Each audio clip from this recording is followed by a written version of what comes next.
Hello everyone and welcome to our channel Combined CS. In this video, we are going to cover Madrasa Set 2024, all the questions of artificial intelligence. In the previous video, already we have discussed database management system, software engineering and data structure. तो अगर आपने उन videos को नहीं देखा है, जरूर उसको वॉच करिए और आपने आंसर की को जरूर मैच करिए so that you will get an idea कि whether you are able to qualify this time और next time के लिए आपको प्रिपरेशन शुरू करना चाहिए. So please go and watch this video. So this is our official YouTube channel. आप इसको सब्सक्राइब करके रख सकते हैं for all the upcoming videos. So let's get started with AI questions. Now this is the question taken from set C. तो मेरे set में ये क्वेश्चन नंबर 51 है. मे बी आपके सेट में कुछ और क्वेश्चन नंबर होगा तो आप मैच कर लीजिएगा. So the first question is in list the function that provides the initial element of a list. Now ये क्वेश्चन अनएक्सपेक्टेड पूछा गया है तो मैं क्वेश्चंस की कैटेगरी भी आपको साथ में बताऊंगी. ये एक स्टैटिक क्वेश्चन हो गया. अगर आपको इसका आंसर आएगा then you can solve, otherwise you can not solve. तो समझना ये था कि अगर आपने लिस्ट प्रोग्रामिंग पढ़ा है या पढ़ाया है किसी को, तो लिस्ट में आपका एक टॉपिक होता है लिस्ट. ठीक है. लिस्ट की अगर हम बात करेंगे तो इनिशियल एलिमेंट को रिट्रीव करने के लिए द फंक्शन इज कार. सो इसका करेक्ट आंसर है ऑप्शन नंबर 1. बट अगर आपको ये क्वेश्चन नहीं पता तो एग्जामिनेशन में क्या करना था, आपको कोई भी ऑप्शन सेलेक्ट करके आपको आगे बढ़ जाना चाहिए था, जिससे आपका टाइम जरूर सेव होता to solve another questions that can be correct. तो इस क्वेश्चन का आंसर है car. Okay. List is again one of the programming language. और अगर हमें सेकंड वैल्यू एक्सेस करना है देन वी हैव सीडीआर. तो इस तरीके से आप इस क्वेश्चन को सॉल्व कर लीजिएगा और अपने नोट्स में लिख लीजिएगा. अगर इस क्वेश्चन को चैलेंज करना है जब आपका ऑफिशियल आंसर किया आएगा तो I have given the content कि कहाँ से मैंने ये लिया है, तो आप उसको भी रेफर कर सकते हैं. So this was a static question. Now moving to the next question. In neural network, the network capacity is defined as. So this is the question taken from ISRO 2018. और अगर हम बात करें न्यूरल नेटवर्क एक ऐसा topic है जिससे हर बार set examination में क्वेश्चन देखा ही जा रहा है. तो मैंने पहले भी बोला था न्यूरल नेटवर्क को जरूर पढ़ के जाइएगा.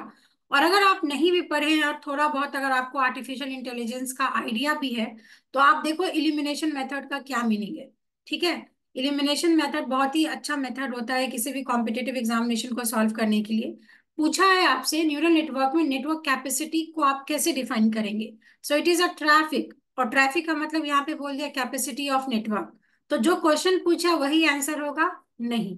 ऑप्शन 4 देख लेते हैं. The number of computers in a network. Computers की बात कहाँ से आएगी न्यूरल नेटवर्क में, है ना.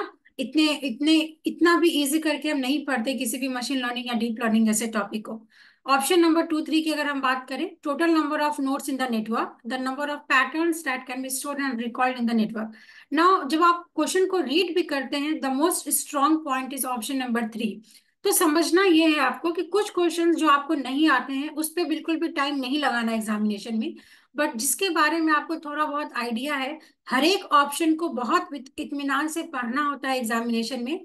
पहले आप इलिमिनेशन मेथड का यूज करके जो बिल्कुल भी नहीं होने वाला है उसको आप क्रॉस आउट करिए, और उसके बाद जो बचे हुए ऑप्शंस होते हैं उसमें आपको करेक्ट आंसर्स को सेलेक्ट करना होता है. तो क्लियरली अगर आप ऑप्शन 2 और 3 को पढ़ेंगे तो third is the strong point and that is the answer for this question. So what is neural network? It is defined at various level of abstraction and thus it models different aspects of neural network. Therefore, the network capacity is nothing but the levels of abstraction. क्या होगा? Levels of abstraction भी आप इसको बोल सकते हैं. Number of fundamental memories भी आप बोल सकते हैं. एंड ऑल्सो यू कैन से the number of patterns that can be stored and recalled in the network. तो तीनों इसका करेक्ट आंसर है. इस क्वेश्चन का करेक्ट आंसर होगा option number 3. I hope it is clear. Moving to the next question.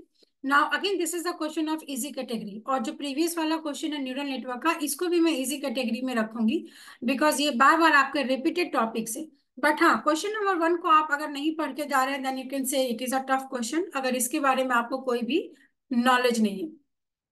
Now question number 53. What term describes the scenario where the training error of a model decreases while the test error increases? Again this is the question of UGC net. Even set का अगर आप previous year question solve करेंगे तो under fitting और over fitting पे कई बार question पूछा गया है. टेस्टिंग एरर बिल्कुल भी इसका आंसर नहीं होगा. प्रॉपर फिटिंग बिल्कुल भी आंसर नहीं होगा. पहले के एग्जामिनेशन में आपको ऑप्शन इलिमिनेट करना था. ठीक है. अब यहाँ पे ओवर फिटिंग अंडर फिटिंग की अगर हम बात करें, अगर आपके पास कोई भी मॉडल है, उस मॉडल को आप किसी भी XYZ यहाँ पे आप एल्गोरिदम यूज करेंगे। लेटेस्ट टेक एन एग्जांपल, मैं यहाँ पे डिसीजन ट्री ले रही हूँ, इस मॉडल को मुझे ट्रेन करना है। ट्रेन करने के लिए आपको किसी भी मॉडल में 80:20 का डेटा देना होता है। 80% आपका डेटा होता है ट्रेनिंग डेटा, ओके, जिसपे आप अपने मॉडल को ट्रेन करेंगे, और 20% डेटा आपका होता है टेस्टिंग डेटा। अब ट्रेनिंग डेटा टेस्टिंग डेटा का मतलब क्या है कि मेरे पास कुछ सेट ऑफ इनपुट हैं, तो that is my training data, कि मैं उसी इनपुट के बेसिस पे आई कैन प्रिडिक्ट कि मेरा आउटपुट क्या है। तो 80% ट्रेनिंग डेटा आपके पास होता है जिसपे आप किसी भी मॉडल को ट्रेन करते हैं। एक बार जब आपका मॉडल सर्टेन एक्यूरेसी देगा तो आप क्या करेंगे, फिर उसमें टेस्टिंग डेटा डालोगे। टेस्टिंग डेटा का मतलब है ना, you are considering other factors, और तब आप फिर टेस्ट करते हैं कि आपका मॉडल का बिहेवियर क्या है, आपके उसके एक्यूरेसी में कितना डेटा का फ्लक्चुएशन हो रहा है, कितना डेटा लॉस हो रहा है। एंड आप यहाँ पे क्या कर रहे हो, आपने अपने मॉडल को इतना ज्यादा ट्रेन किया है ट्रेनिंग डेटा पे कि it is not going to accept testing data. इससे क्या होगा कि आपका परफॉर्मेंस ओवरऑल डिक्रीज हो जाएगा आपके मॉडल का। And that is a simple meaning of over fitting. Over fitting का क्या मतलब है कि आपने कोई ऐसा ड्रेस ले लिया है जिसमें आप अंदर जा ही नहीं पा रहे, पर फिर भी you are trying to get into that system. तो again that is not accepted by this model. तो ऐसे भी आप समझ सकते हैं what is the meaning of over fitting, कि आपने एक ही सेट ऑफ डेटा से इतना ज्यादा अपने मॉडल को ट्रेन किया है कि it is not going to accept all the different factors which are again important to train your model. So that is the case of overfitting. Underfitting ठीक इसका opposite हो जाता है. So this is overfitting. Okay, the scenario in which the model performs well in the training phase. बहुत अच्छा perform करेगा आपका model training data पे, बट जैसे ही आपने उसको टेस्टिंग डेटा सेट दिया, उसकी एक्यूरेसी क्या हो गई, बिल्कुल ही डिक्रीज हो गई। सो that is the meaning of over fitting, and the opposite is under fitting. तो अगेन अगर आप ऑप्शन को एलिमिनेट भी करते तो आपके पास दो ही ऑप्शन बचता है। तो अगर किसी ने थर्ड और फोर्थ ऑप्शन लगाया है, इसका मतलब आप बिल्कुल भी नहीं सोच के गए हैं कि एग्जामिनेशन में आपको कैसे ऑप्शंस को सेलेक्ट करना है। Now, moving to the next question, question number 54. What is co-reference resolution? Now, this is the question related to NLP. Okay, natural language processing से कई सारे क्वेश्चंस महाराष्ट्र सेट में जा रहे हैं, देखे जा रहे हैं। और कुछ दिन पहले ही मैंने जब एक वीडियो बनाया था जिसमें मैंने प्रीवियस ईयर के क्वेश्चंस को डिस्कस किया था बहुत ही डिटेल में महाराष्ट्र सेट के। जैसे अगर आप ये सारे वीडियोस देखेंगे तो आपको यहाँ पे मैंने बताया था कुछ ऐसे टॉपिक हैं, NLP, जेनेटिक एल्गोरिदम, देन आपका agent, expert system, then fuzzy logic. So these are the repeated question of Maharashtra SET. Maharashtra SET में जो सर्च टेक्निक है जो कि यूजीसी नेट पे पूछा जाता है, उसके क्वेश्चंस बहुत कम देखे जाते हैं। तो बिल्कुल भी नेट और सेट का जो प्रिपरेशन लेवल है अलग होना चाहिए। आपको ये समझना चाहिए कि आप सेट का एग्जाम देने वाले हैं या नेट का, उस हिसाब से आपको पढ़ना पड़ेगा।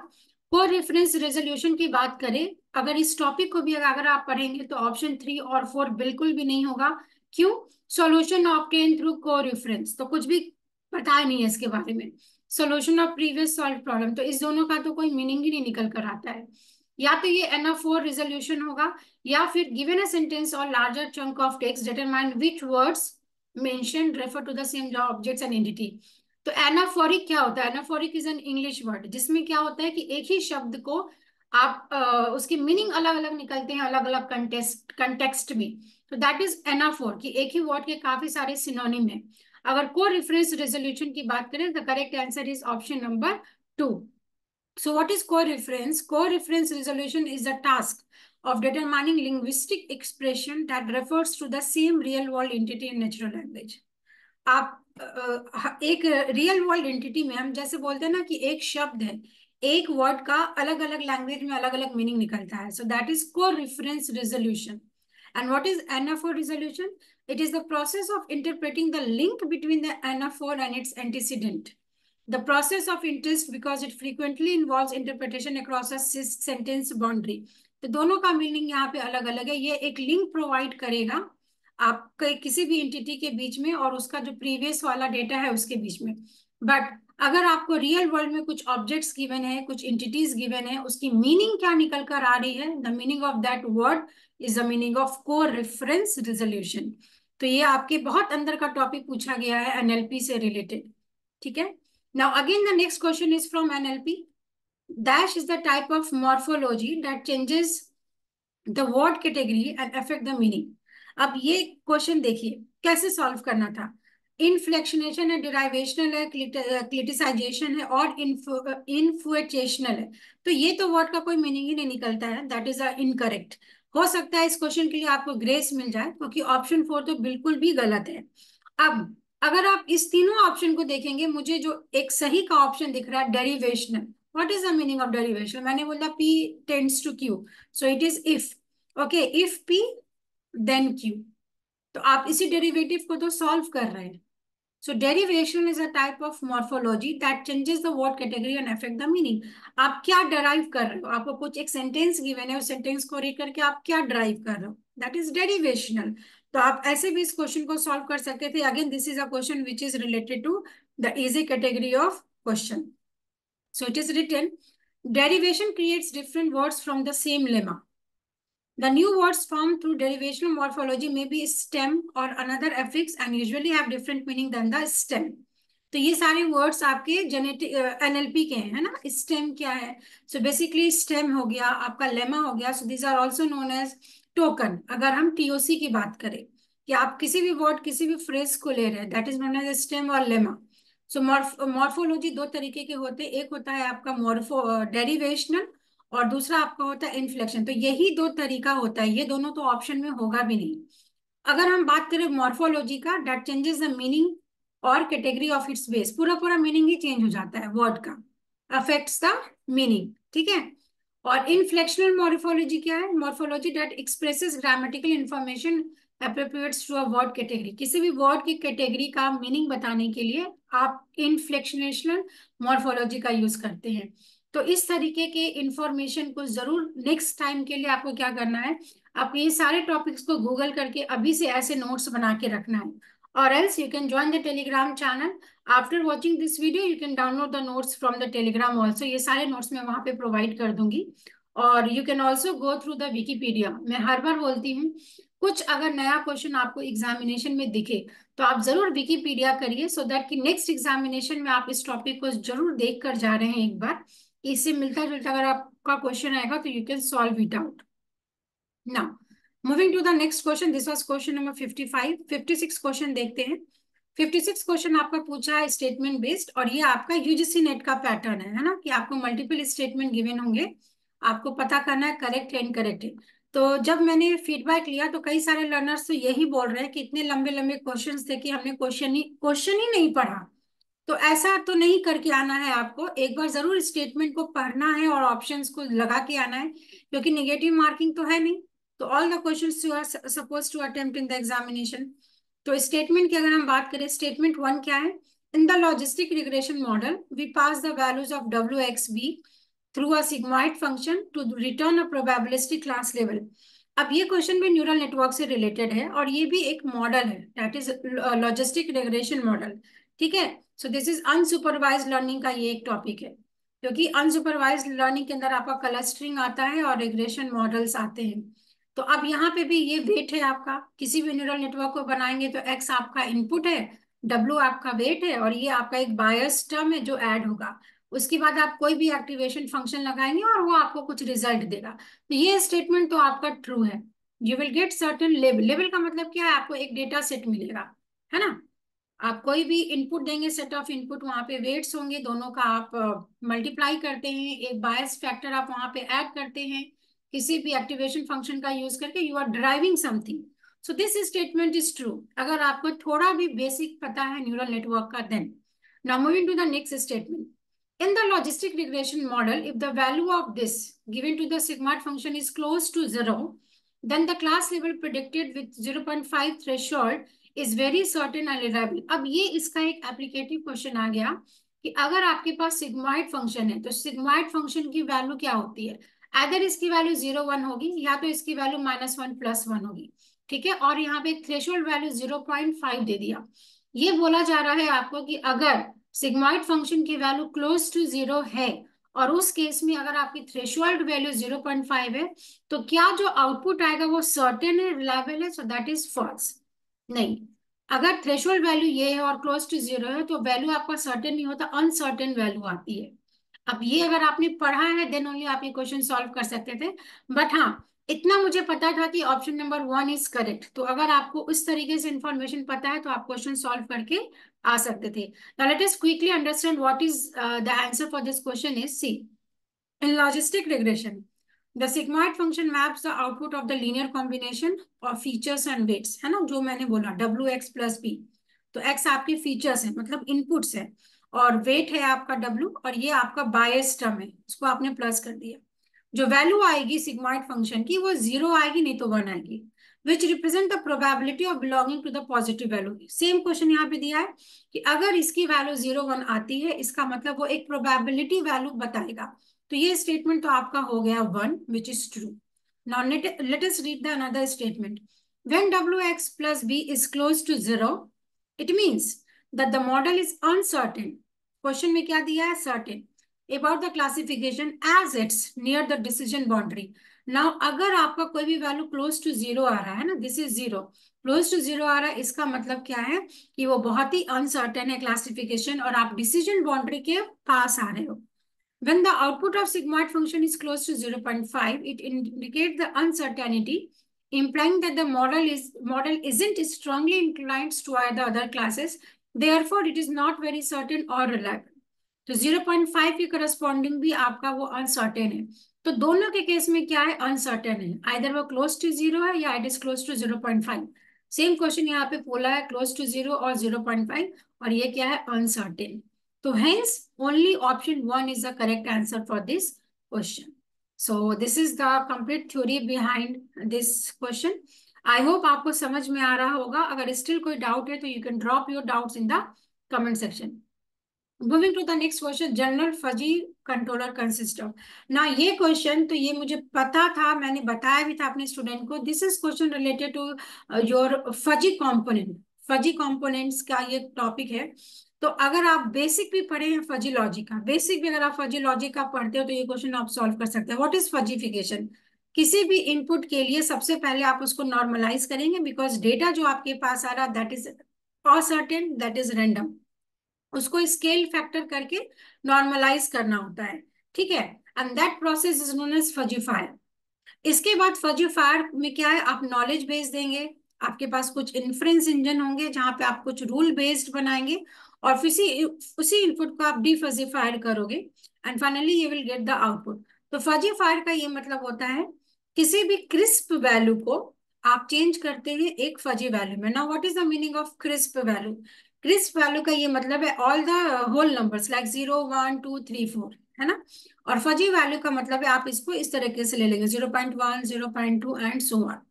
तो when we are giving a set of inputs, first it is suppose to be converted into fuzzifier, and there are lots of component of fuzzification. Knowledge base होता है, फजी रूल बेस्ड होता है, इन्फ्रेंस इंजन होता है, and then फिर finally fuzzy value को आप crisp value में चेंज करते हो, दैट इज डिफजीफायर। क्वेश्चन में क्या पूछा है? It consist of. ऑप्शंस को आप पढ़ लीजिए, ठीक है। ऑप्शंस को जब आप पढ़ेंगे, यहाँ पे फजी रूल बेस्ड है, फजी इन्फ्रेंस इंजन है, फजीफिकेशन एंड डिफजीफिकेशन है, ठीक है, करेक्ट है। उसके बाद ऑप्शन नंबर बी देखेंगे, यहाँ पे आपको फजी फंक्शन। क्या हमने यहाँ पे फंक्शन की बात की? नहीं, हमने यहाँ पे किसी भी फंक्शन की बात नहीं की। ऑप्शन नंबर सी को पढ़िए। ऑप्शन नंबर सी को पढ़ेंगे तो यहाँ पे फजी डेटा की बात की गई, डेटा की भी यहाँ पे बात नहीं होती। अगेन ऑप्शन नंबर 4 में फजी डेटा है, तो ये भी इलिमिनेट हो जाएगा। मतलब अगर आप उस टॉपिक को समझते भी हैं, then also the correct answer is option number 1, rule based fuzzy inference engine, fuzzification या फिर डिफजीफिकेशन का module, and these are the components of fuzzy controller, और सिंपली आप बोल दो कंपोनेंट्स ऑफ फजी लॉजिक।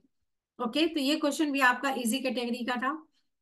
उसके बाद moving to the next question, that is which of the following is not a, it is not a correct encoding technique use in genetic algorithm, है ना।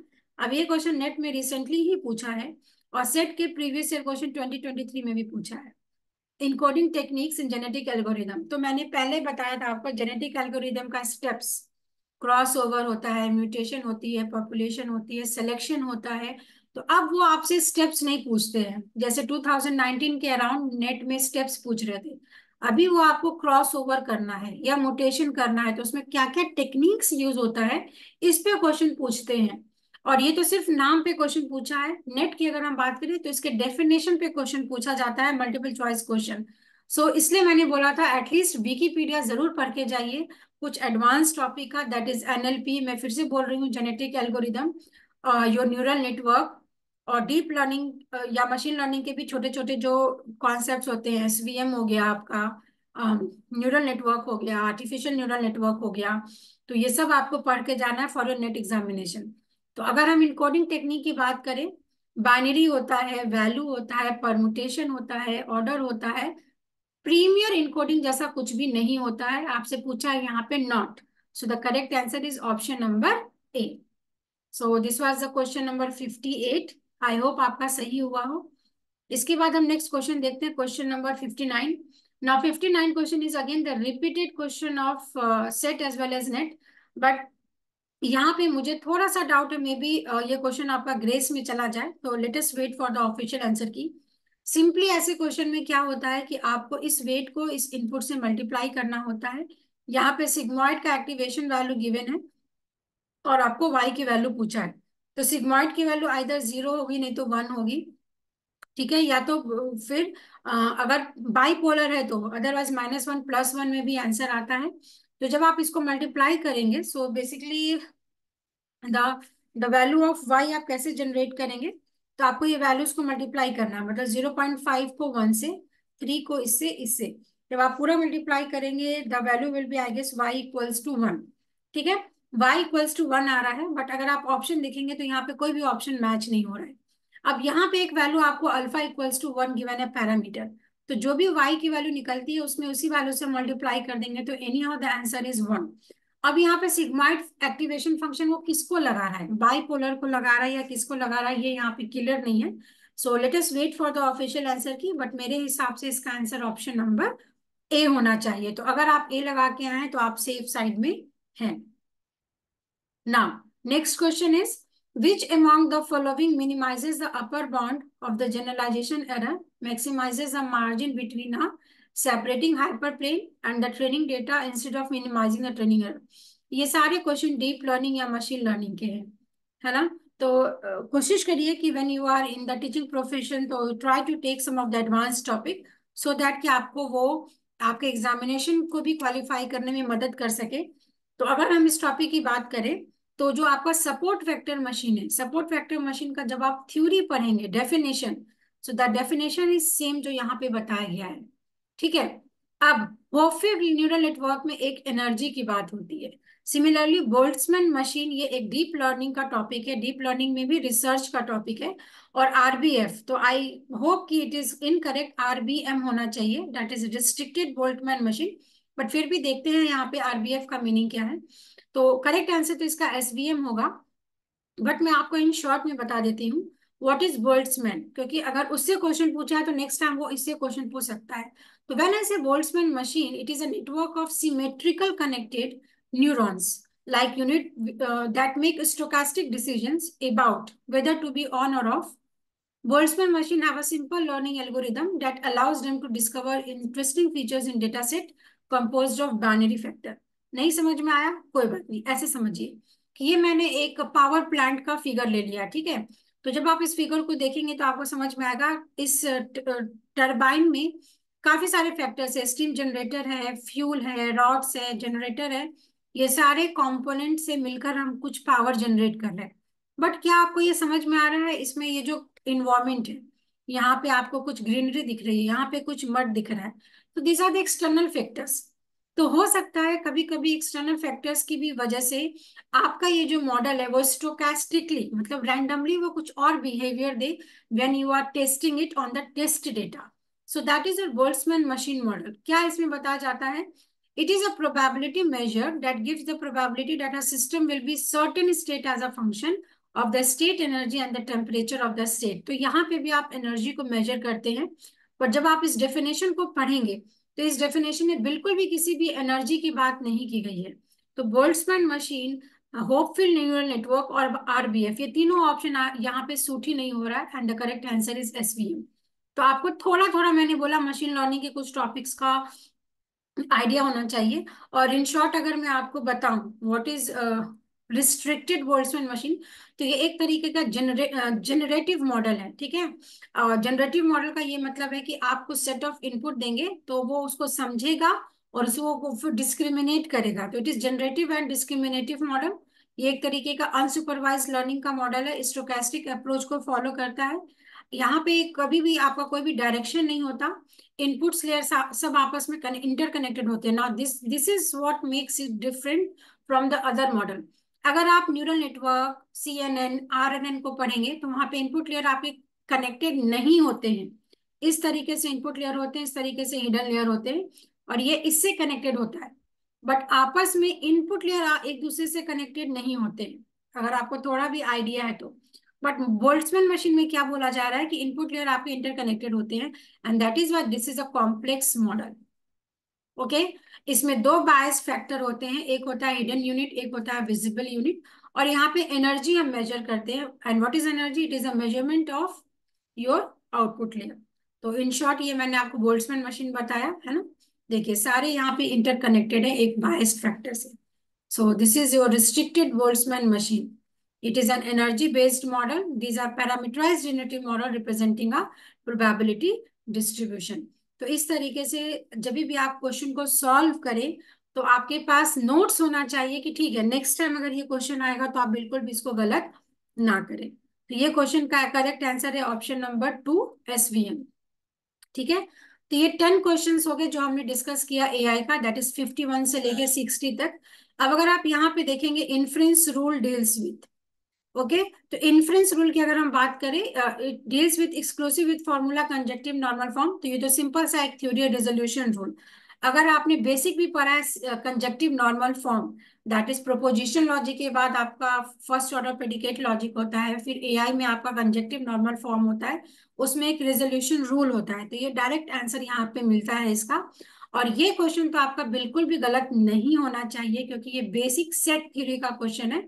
Symmetric difference की बात की गई है, so this is the correct option, symmetric difference, है ना। तो ये भी बहुत इजी क्वेश्चन था। आई होप ये सारे क्वेश्चंस आपके सही हुए हो। तो मैंने यहाँ पे यस, ये नोट्स मैं आपको दे दूंगी। ये सपोर्ट वेक्टर मशीन है, मैंने बस इसका डेफिनेशन यहाँ पे लिखा है, सेम डेफिनेशन है। होपफिल नेटवर्क का भी मैंने यहाँ पे डेफिनेशन लिख दिया है। और जो रिजोल्यूशन रूल है ये प्रोपोजिशनल लॉजिक का है, जहाँ पे आप कंजक्टिव नॉर्मल फॉर्म में आप उसको रिप्रेजेंट करते हैं। सो एंड यस, ये सिमेट्रिक डिफरेंस है। तो सिमेट्रिक डिफरेंस की अगर हम बात करें, एक तो ये है, या तो आप इसको इस तरीके से भी लिखते हैं, A triangle B, A union B and minus A intersection B. और ये सेट थ्योरी का बिल्कुल भी बेसिक फॉर्मूला है।